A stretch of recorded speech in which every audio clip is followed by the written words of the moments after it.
ดึกสงัดเรานั่งอ่านหนังสือเงียบจนได้ยินเสียงแอร์ทำงานแต่แล้วก็มีเสียงกระดิ่งเล็กๆแว่วมาเบาๆเหมือนมาจากที่ไกลๆเราเงี่ยหูฟังมันหายไปคิดว่าคงหูฝาดไปเองแต่ไม่นานมันกลับมาอีกคราวนี้ชัดขึ้นเหมือนมาจากข้างนอกหน้าต่างห้องนอนเราเลยเราเริ่มรู้สึกไม่สบายใจปกติไม่มีเสียงอะไรแบบนี้แถวบ้านมันดังเป็นจังหวะ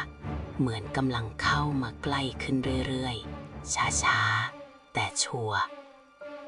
เราตัดสินใจออกไปดูที่ระเบียงแต่ทันทีที่เปิดประตูเสียงกระดิ่งก็เงียบไปสนิทความมืดข้างนอกดูมืดและลึกกว่าปกติพอปิดประตูเท่านั้นเสียงกระดิ่งก็ดังขึ้นอีกคราวนี้เหมือนมาจากในบ้าน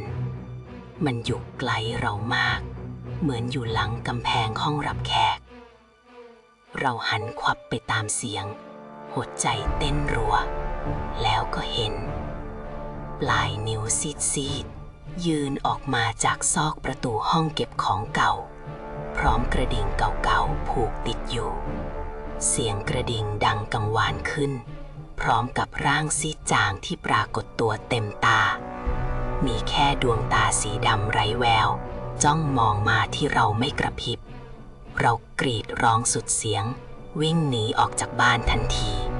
เสียงกระดิ่งยังคงตามหลอนในความทรงจำไม่เคยเงียบไปจากชีวิตเราอีกเลย